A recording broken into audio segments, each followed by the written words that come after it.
자, 두 번째가 이제 손익계산서. 자, 과거에는 손익계산서라고 했는데 현재 회계 기준에서는 포괄손익계산서라고 하기 때문에 그럼 앞으로 우리 수업 시간에는 포괄손익계산서다 이렇게 설명드리도록 할게요.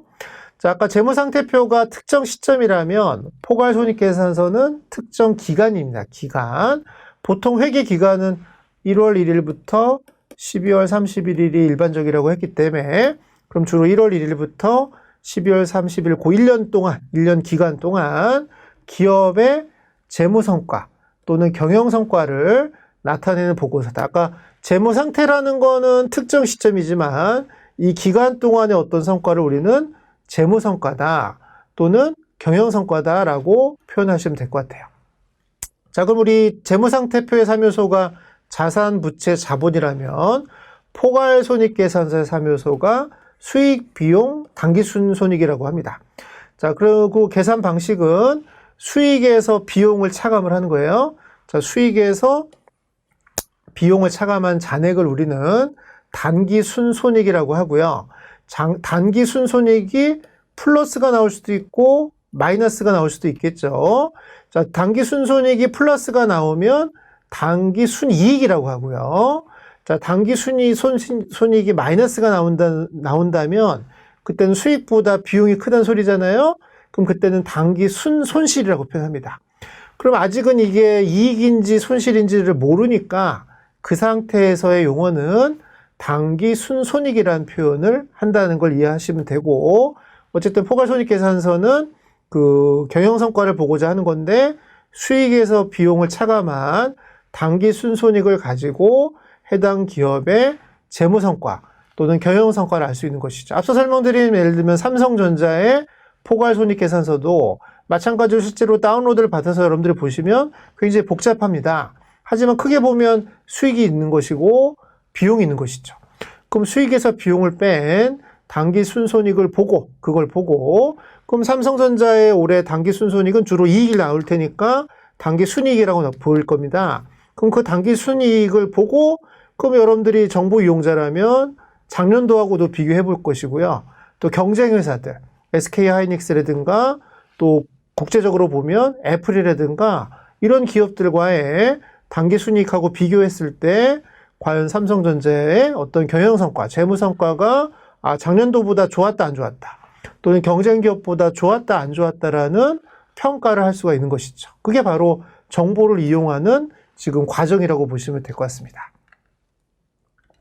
자, 그러면 지금 설명드린 것처럼 포괄손익계산서의 핵심 요소인 수익과 비용은 어떤 특정 시점이 아니라 특정 기간 개념이기 때문에, 이걸 이제 우리가 뭐라고 하느냐?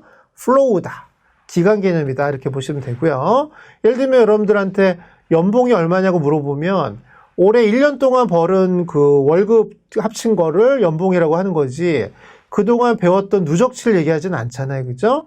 그러면 연봉과 같은 게 우리 손익계산서에서는 수익을 얘기하는 것이기 때문에 그럼 삼성전자의 올해 수익이 얼마냐고 물어본다면 올해 1월 1일부터 12월 31일까지 벌어들인 그 수익을 얘기하시면 되는 것입니다. 그래서 항상 포괄손익계산서는 그 1년치 특정 기간에 대한 어떤 경영성과라는 걸 이해하시면 되고요.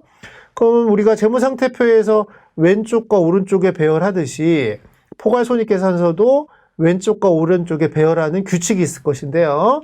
자, 오른쪽에다가 그래서 수익은 오른쪽에 배열하고요. 비용은 왼쪽에 배열하는 겁니다.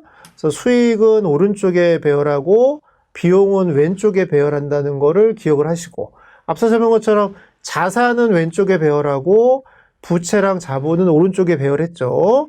하지만 포괄손익계산서는 왼쪽에 비용을 배열하고요. 오른쪽에 수익을 배열한다는 거를 명심을 해주시고 자, 그럼 이제 화면에서 보시는 것처럼 자, 수익을 오른쪽에 배열하고 왼쪽에다 비용을 배열했더니 만약에 수익이 100이었고 비용이 70이었다면 30이 남잖아요. 그죠? 그럼 30을 우리는 단기순이익이라고 하는데 항상 우리는 왼쪽과 오른쪽이 크기가 같아야 되기 때문에 그럼 왼쪽에다 30을 더 추가를 해야 될 것이고요. 그 30을 우리는 단기순이익이라고 보시면 되겠죠. 그래서 단기순이익은 그 수익에서 비용 뺀 그 차익만큼을 잔액을 채워준 것이고요.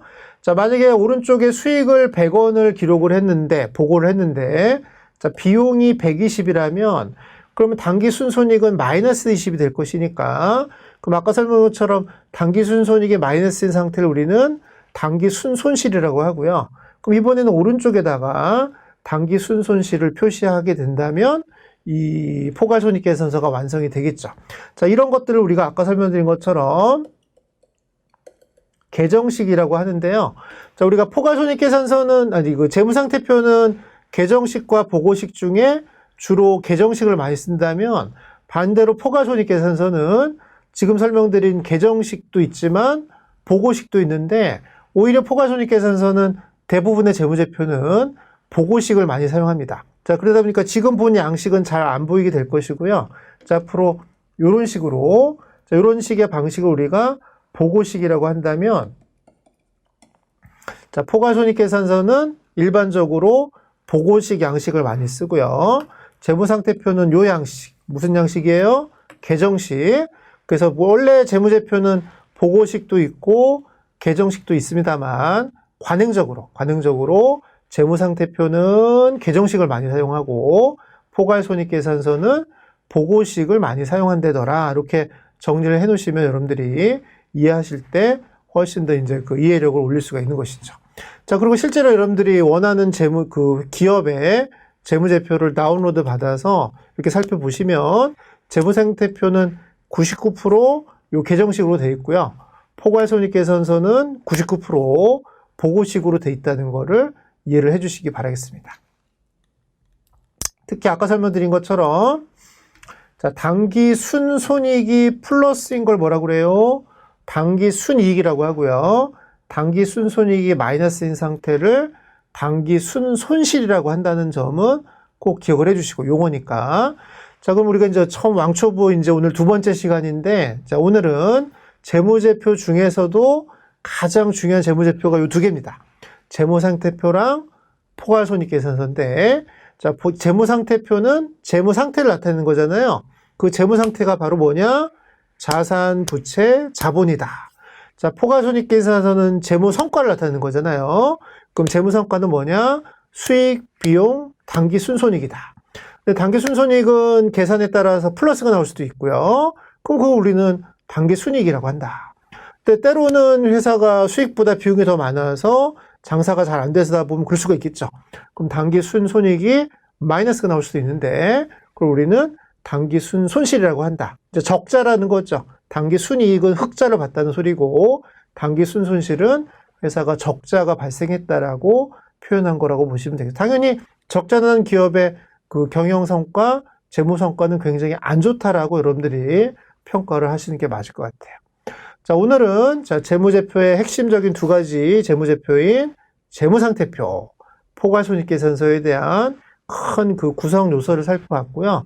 여러분들이 원하는 재무제표 꼭 다운로드 받아서, 또 우리 교재에는 삼성전자 재무제표가 있잖아요. 그죠? 그걸 보시면 지금 설명드린 요 공식대로 돼 있을 테니까 그걸 보면서 조금씩 여러분들이 회계를 배워가는 재미를 느껴주시기 바라겠습니다. 튜토리얼만으로 레벨업. 만화 왕초보를 위한 회계 튜토리얼. 만화 왕초보를 위한 회계 튜토리얼이 제안하는 회계 공부 3단계.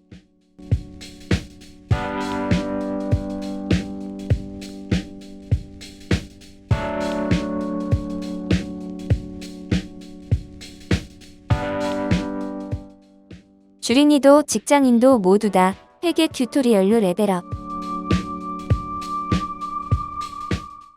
회계, 이제부터 쉽고 재미있게 공부하세요.